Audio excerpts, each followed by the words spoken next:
Om Shri Sai Ram. Welcome to the fourth session of this chapter, Force and Laws of Motion.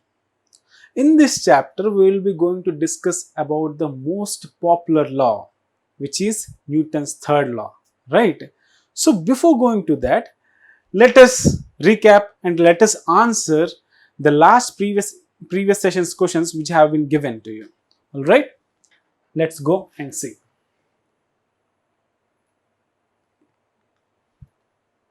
So your first question is, a body of mass 2 kgs, here is given the mass as 2 kgs having a velocity of 2 meters per second is brought to rest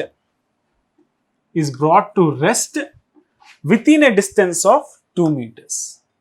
So he is given that the mass of the object is 2 kg and it is moving with a velocity 2 meters per second and it is brought to rest. That means its final velocity is 0 within a distance of 2 meters. Alright, within a distance of 2 meters means from 0 meter per second it got halted in the distance of 2 meters. Find the magnitude of the force acting on the body, because some force is acting on that body, that is the reason it came to rest, right? Otherwise it would have been going with 2 meters per second the same velocity, with the same velocity it would have been moving. So let us see what magnitude of force is acting on that body. First of all, you need to write the working what is given in the problem, right? So the first, given the mass of the object is 2 kg, moving with the velocity, this is the initial velocity with 2 meters per second, right? Now it is brought to rest. So object finally brought to rest, which is final velocity v2, that is 0 meter per second, final velocity, and distance traveled 2 meters. When it traveled 2 meters, when it is reaching 0 meter per second, from where? From 2 meter per second. All right, the change in velocity, between that change in velocity, how much distance it traveled? 2 meters it traveled. All right, I guess everything is clear now. Now let us see further. So everything we know. To calculate force acting on the object, we need to know the acceleration, right? Acceleration is not given here. So first our aim is to find out the acceleration with these. So with these inputs, we need to see that how we will find out the acceleration. So we already studied in the chapter called motion, right? So from the equations of motion, the third equation of motion, final velocity square minus initial velocity square is equal to 2as, right? So this is acceleration, this is displacement. So how much distance is traveled? Here, because it is traveling in a straight line, displacement is equal to distance. So I can use the word, I can interchange the word now. So here, by taking acceleration one side, you get minus 2 meter per second square. Acceleration is minus 2 meter per second square, right? So this is 0 minus initial velocity, which is given as 2, minus 2 square is equal to 2 into a into how much distance traveled? 2 meters. So acceleration turns out to be minus 2 meter per second square, right?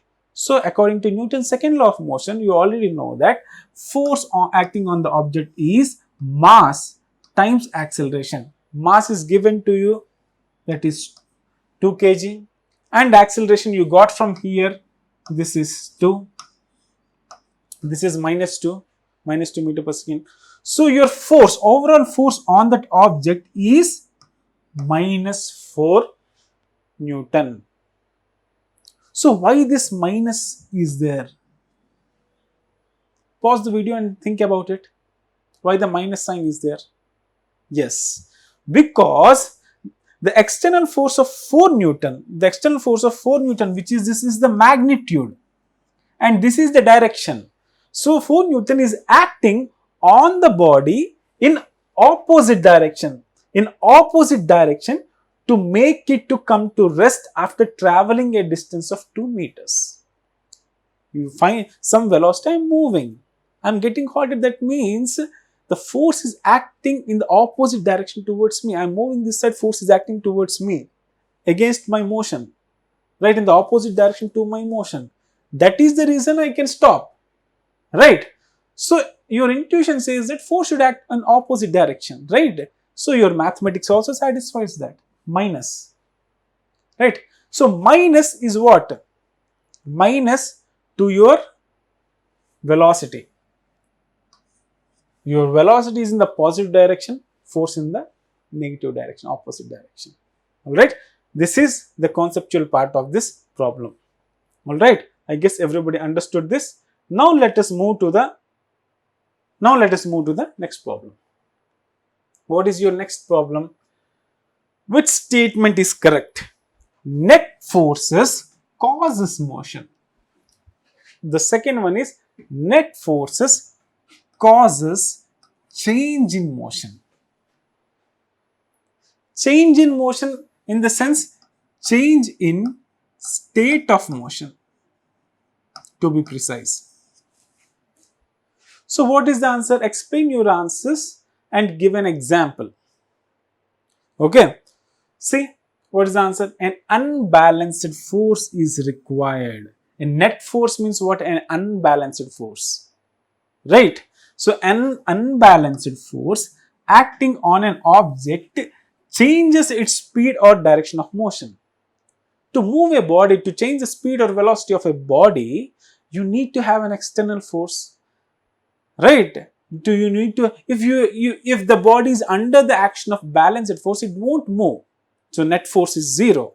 If it is under the action of unbalanced force, that means there is a net force acting on that object that changes its speed and also direction of motion.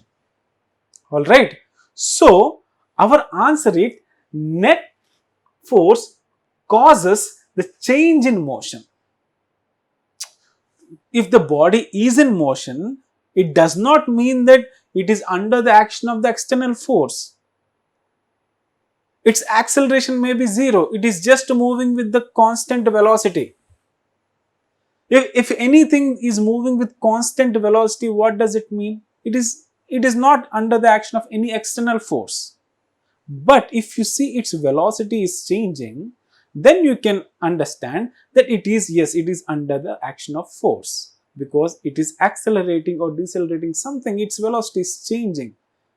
Only the velocity can change when you have an external force acting on it. Alright. So if however forces are balanced and there is no net force, if there is no net force, what happens? The object will not accelerate and the velocity will remain constant. So motion means net force does not cause motion. It is not necessary. Alright, object can move with uniform velocity under no external force, but it cannot accelerate without external force. Accelerating means what? Change in the state of motion, right? I am changing the velocity means I am changing my state. For example, I am sitting here and I am going back. A student went somewhere. That means what happened? I am applying some external force, right? So this answer, what I have just said, this answer I have also posed in the first session, right? Where I have talked about the inertia, where we asked that dog is sitting and it by itself stood up and went off, and we thought that there is no external force acting on the dog, and how can it accelerate? How can it change its state? Whether Newton's laws are valid for only human beings? But you know that Newton's laws are universal, right? So the question which I posed here will be answered later in this chapter. Alright. So what kind of an example can you give here?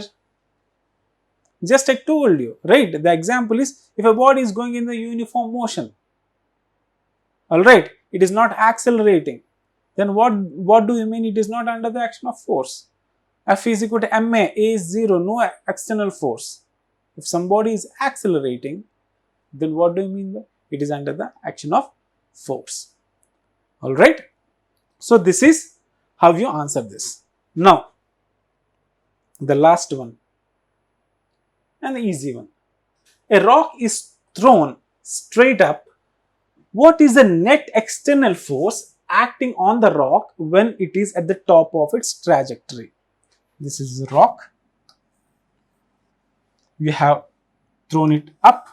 It reached its maximum point. And at this point, we are asking, what is the net external force acting on its body? The net external force at this, let us see. After this point, what will the object do? What will the rock do? It will fall down because it is the top of its trajectory. Beyond this point, it cannot move. This is the top of this trajectory. What is making it to fall down? What is making it to fall down? That is the net external force, right? It is changing its state there. It becomes stationary at this point. After this point, it falls down. That means some external force is acting on this point in this direction. What is that external force? The force due to gravity, right? So that is your answer.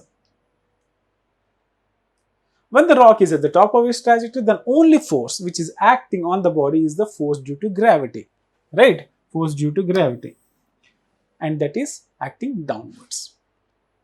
So this is the answers for your problems. I hope you have already done this. Just I have done a recap. Now let us go to the main topic of this chapter, which we call as what? Third law of motion. And I know you all are excited about it. And you will be interested in this session because we will be hitting some misconception we have this on this, what, Newton's third law. So let us see. So we have a experiment here. So who pulls more? We have a clamp, and to that clamp one spring balance is attached, and to the hook of that spring balance one more spring balance we have attached, and our job is to pull the spring balance B with the spring balance A. Our only job is to pull the spring balance B, hook of the spring balance B with the spring balance A. They are two are interconnected. Alright, let me show you. Like this. They are connected, and our job is to pull the spring balance B. So what's happening here? What do you observe? Our only job is to pull the balance B. No, you can also observe here, if you see keenly, the spring balance A is also getting extended, right? I'm pulling B, but spring balance A is also getting pulled by B. You can see the extension of B as well as the extension of A. So what is happening here? And also you can note one thing, how much extension is happening in the B, the same extension is happening in the A. See here at this point 1 Newton, 2 Newton, 3 Newton, everything is same. When the A is pulling 1 Newton, A is also getting pulled by B by 1 Newton. When A is pulling B by 2 Newton, A is also getting pulled by B by 2 Newton. See, when A is pulling 4 Newton, it is also getting pulled by B, the same amount of quantity. What is FAB? Force on A due to B. What is FBA? Force on B due to A. These two are becoming equal here. At each and every point they are equal. This is the magnitude. We are talking about the magnitude. The value, only the value. So this is the observation we make, right? So if we have to write this observation in a statement, how can we write? This tells you the Newton's third law. So Newton's third law says to every action, there is always to every action, there is always an equal and opposite reaction. So if you do anything, there will be of course an opposite reaction to it. If you push something, the other object will push you with the same magnitude. That is what the Newton's third law is saying. Let us see what does it mean actually. This means that for every action there is a reaction which is equal in magnitude, but what it is opposite in direction. Okay, it is opposite in direction. If I push something, I will get pushed in the opposite direction to my force. Okay, if I am pushing an object in one direction, the object will push me back in the opposite direction. Alright, I am exerting the force on the object and the object is also pushing me back. Let us see with an example. See what is happening here. Let us see again. A person is traveling and jumping. By how he generates the force? By stepping on the boat, right? So he used this as a trigger point and he pushed the boat in the backward direction and gets in the forward. How, if he pushes the boat in the backward direction, how he generates the force to go in the forward direction? Because the boat pushes him with the same magnitude in the forward direction. See the thing? This is the action and this is your reaction. So he pushing the boat, if it is an action, boat pushing him is the reaction. So this is how you need to see. Now, what's the other example? Let us see. The example where you can walk, right? When you put a force on the ground, that is an action, and ground, you pushing the ground back, and also ground pushes you forward. The same amount of force, how much amount of force you push it back, at the same amount of force you get pushed forward. That is the reason how the sprinters get what first, second, third, because the number one sprinter, what does it do? He pushes the ground with more force than the other competitors, with his competitors, so that he will be pushed forward with more force because he is applying more force on the ground. Alright. So this is the thing. So this is the, once again let us summarize the Newton's third law. What is the statement? We already know the statement is every action has an equal and opposite reaction, right? So is this all? Is it all? Is the definition completed? Let us check. Now you have a situation where two people are fighting against each other. For example, let us see, you have a ring here, like you might have crossovers, some sumo fights like that. So what they do is, who will throw the other person first? So if you ask one person to throw the other person in the other direction, what happens? The person one wins, right? So basically, whoever is lasting inside the ring will win. So that is the rules of the game. According to the Newton's third law, what should happen? If he applies some force on him, he should also get experienced the same amount of force, right? If I am pushing something, the next object also, I will get pushed by that object with the same magnitude of force, right? So how come these two can move? Those two will get cancelled out because he is pushing in this direction, he is getting pushed in this direction. So how can they move? Because two opposite forces will cancel each other, right? So there is one more problem, like the similar problem. You may have known that horse cart problem. So there is a cart, we attach the horse to the cart. So what happens? How do the cart travel? Because horse pulls the cart, right? But according to the Newton's third law, when the horse pulls the cart also should pull the horse with the same magnitude. So how the horse cart system will ever move forward? So this, if you keenly observe what I have posed the question and this situation, you can relate. There is a common misconception where we are talking about. We can cancel the forces if the forces are acting on a single body. Right? Now, for example, where do you have a balanced force? Well, the balanced force will happen if the forces, all the forces are acting on the single body. You have a ball here, some force is acting here, 5 Newton. If the other force is acting opposite to this force on the same body in the opposite direction, then they will cancel each other out. The net force will be 5 minus 5 becomes 0. So to apply the rule of balanced force, what should be? First condition should be the forces should be in equal in magnitude, equal in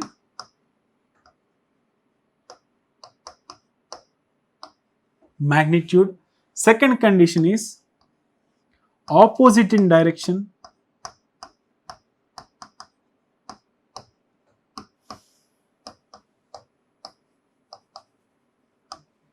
Third condition is what? What is your third condition? They should act on a single body.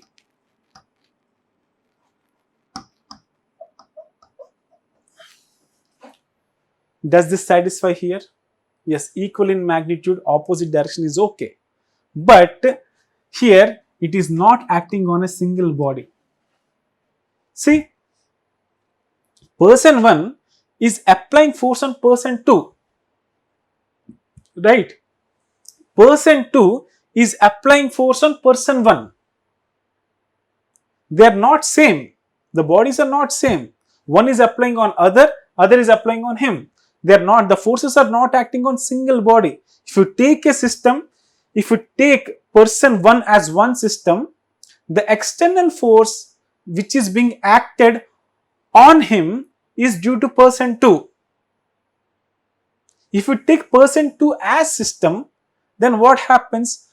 First, the external force acting on the person 1 due to person 2 due to person 1 is what? In this direction. Right? So two bodies are different here. You cannot cancel each other out.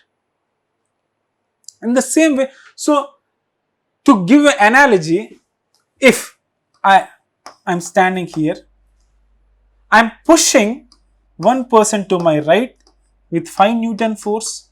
I'm pushing another person to my left with minus 5 Newton force. What happens if I push 5 newtons to my left and 5 newtons to my right? What should happen? He will go with 5 Newton force on the left side. He will go on the right side. I cannot claim that this is 5 newtons on the left side and this is a 5 newtons on the right side, so that what happens? They should cancel each other out. They should not move. They should standing here. No, because they two are different people. I am applying 5 newtons on my left. He is experiencing 5 Newton force. He is also experiencing 5 Newton force. They'll go with some acceleration of 5 newtons in the opposite directions. Right? I cannot claim that they have to be here because they are two different bodies. I am applying force on two different bodies. Right? In the same way, in the horse cart problem also, what happens? At the juncture, what happens? The horse will apply the same amount of force and the cart will also apply the same amount of force on the horse. At the juncture, so who is making the spoil spot here? How the horse cart is moving now? It is because horse is adding the external force on the ground. When the horse is acting external force on the ground pushes the horse forward. Right? Ground pushes the horse forward and then the cart moves. Alright. So car does not what exert force on the ground. It exerts force on the ground mg, and the normal reaction will be there up. So there is no displacement in the vertical direction, so it stands still. So the horse should move forward in the horizontal direction. So horse is pushing the ground in the horizontal direction backwards. So the horizontal component of the force will take care of the motion of the horse. Alright. So if I answer this question, I have already answered this question in the horse cart problem which I have discussed it right now. So if you have to relate the same solution to this, what should I do? So here the question is, what if one person pushes the other more? How can it happen? It can only happen when one person is pushing the ground with more force. If one person is applying more force on the ground, in return ground will push him harder with the same amount of force. So Newton's third law doesn't say that every man, every being on the planet should apply the same force on the ground, right? It does not tell that. It tells that how much force you apply, the same amount of force you will be experienced by the object, by the other object. Alright. So here that's what happening. There is a surface. This person may be applying more force, so that net external force he can push him back. At this point, if they are carrying a weighing machines and push against each other, you will see the reading of both the weighing machines are same. They will not change. Alright. They will change when it applies force here. Alright. When one apply more force on the ground, what happens? Intuitively, he gets external force, net external force in this direction. He can push him forward. The net external force is coming from where? Is coming from the ground, not from here. So any person will be pushed or pulled by the net external force from the ground. For example, if they are fighting in the space, so they will each other will get experienced with the same amount of force, magnitude of force. Alright.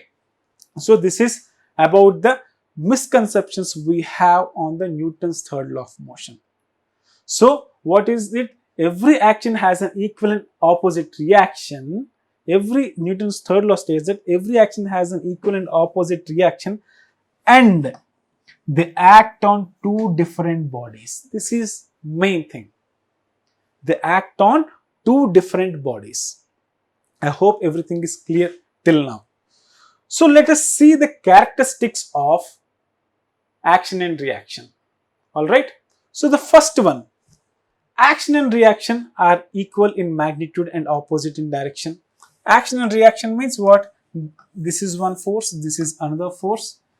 That means force always occur in pairs. That we'll discuss later. So action and reaction are equal in magnitude and also opposite in direction. What is the second one? Action and reaction do not act on the same body. Right? If action is on one body, reaction will be on the other body. Right? If I'm pushing something, if I'm pushing a table, that means your action is on the table, reaction will be on your palm. Your palm will also get pressed, no? Right? Your palm also will get pressed. That pressing, that force which is being applied by the chair on you. Alright. So action and reaction do not, this is so important, do not act on the same body. Do not act on the same body. Therefore, they do not cancel each other. They never ever cancel each other because they act on two different bodies. Okay. Now, let me ask you a question. If you have a wall, okay, this is a wall, and I asked you to push. So you are here, what you are doing? You are pushing the wall. And I asked you that what is the action, what will be the reaction? You may tend to say that me pushing the wall is the action. In the consequence of that, reaction means wall pushing me is the reaction. So, reaction, we tend to think that reaction is the consequence of action, right? But in reality, it does not happen like that. Action exists because of reaction, and reaction exists because of action. That means action and reaction simultaneously coexist. If you refine this further, what I am tending to say is there will be a force, there can be a force where you have a resistance. Just think about it. Can I slap in air? No, because it does not resist me. I cannot force on something which does not resist. Right? The moment a resistance is there, then only I can act a force on it. That means reaction and action are simultaneously coexisting. Right? The moment there is action, there is a reaction. Okay? If there is no reaction, there won't be an action. I cannot think that something should exert force on me without me applying force on it.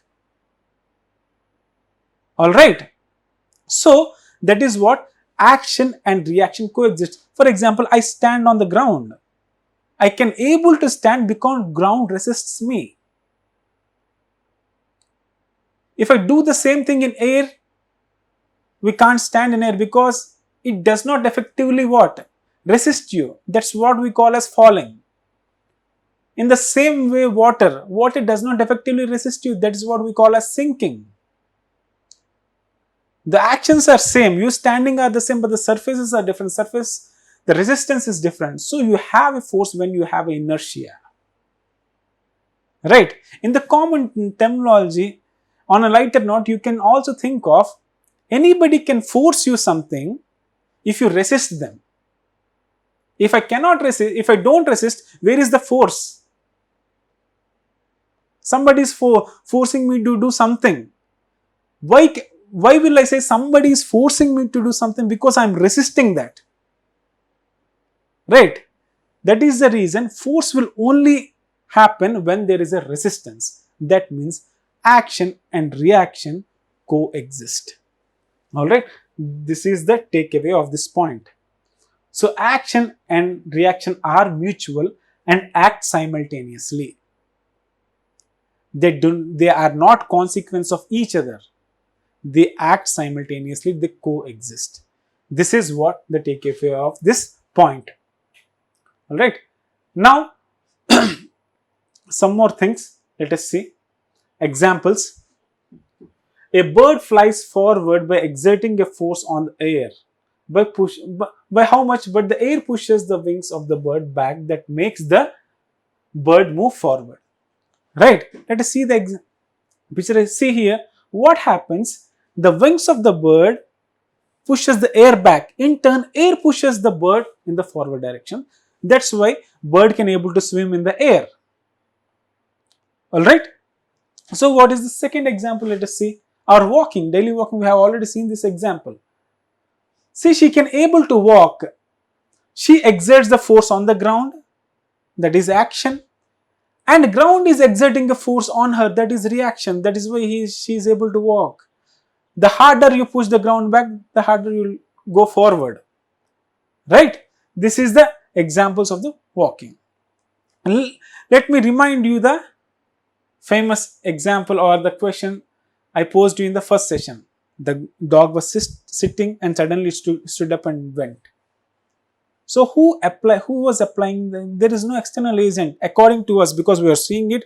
It stood up by itself and it went. We thought that there is no force acting on it, and Newton's first law is violated there, because no external force, no change in state of motion. But that is not true, right? Because the dog was applying force on the ground and the ground was applying the force on the dog, which is making the dog to move forward. Did you get me now? So this is the, and this should be the answer, right? There is an external force that is being applied on the dog from the ground because the dog is applying the force on the ground. That is why it is able to stand up and it can able to go. If the same condition, if you put the dog in space, can it stand up by itself and move? No, it cannot, because there is no resistance there. Alright, this is the answer. Alright.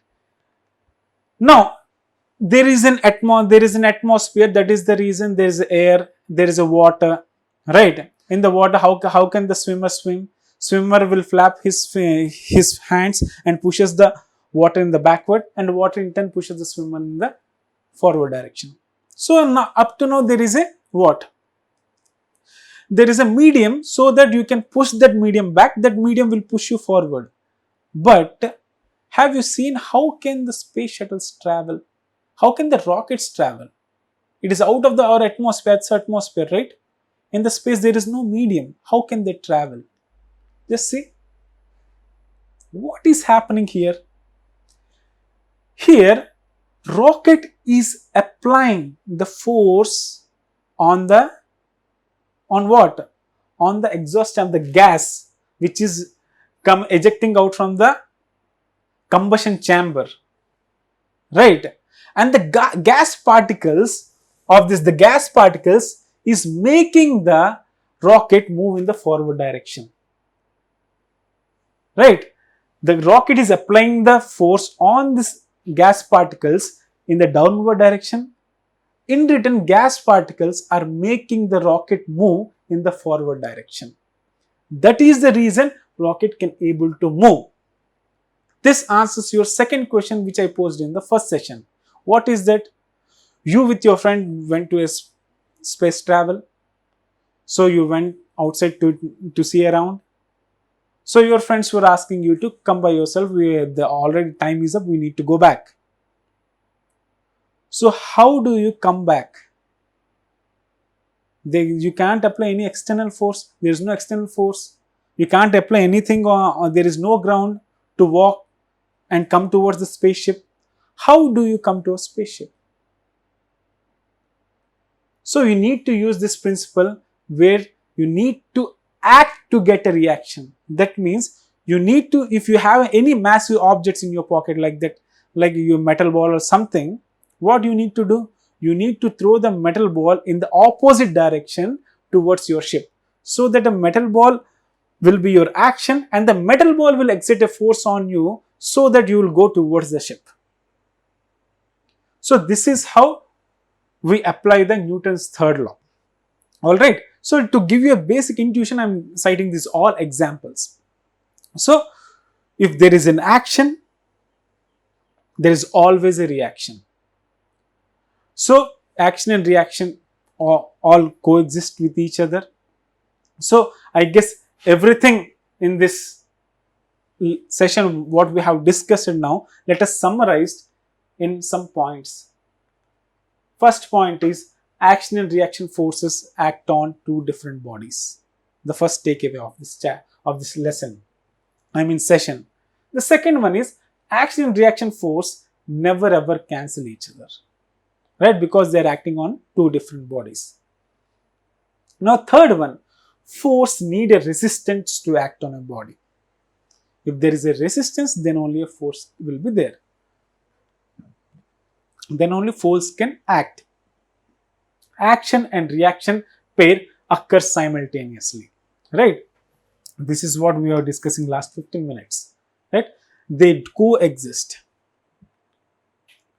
Even though this is the most important and intuitive, even though the action and reaction forces are always equal in magnitude, but these forces may not produce the accelerations of equal magnitudes.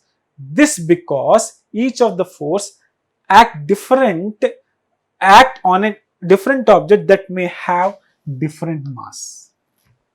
For example, you have a massive body here. you have a small body here. Okay, the two collided on a frictionless surface. This is a frictionless surface. They do collide on a frictionless surface. So what happens? The force, this is A, this is B. This is M1, this is M2. Okay. So force on A due to B magnitude is equal to force on B due to A magnitude. Right? They are in opposite direction. They are equal. Right? So what it is claiming, what we are saying is the accelerations will be different. How the accelerations will be different? See, here clearly you can see that M1 is greater than M2. Right? So the acceleration of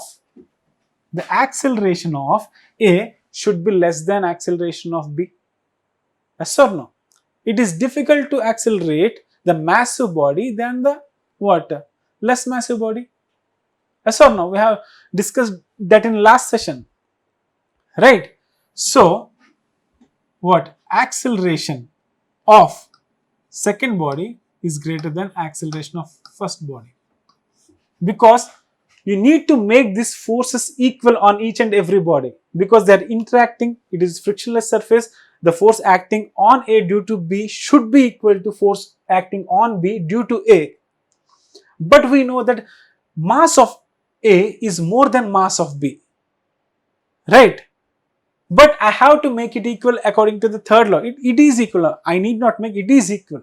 So it is intuitive that more massive body will accelerate less as compared to the less massive body. Right? So this is the thing.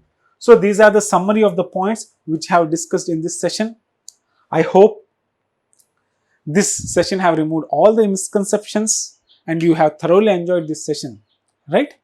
So in the next session we will be discussing the application of this Newton's third law, which is called as a law of conservation of momentum, and that is a very interesting topic.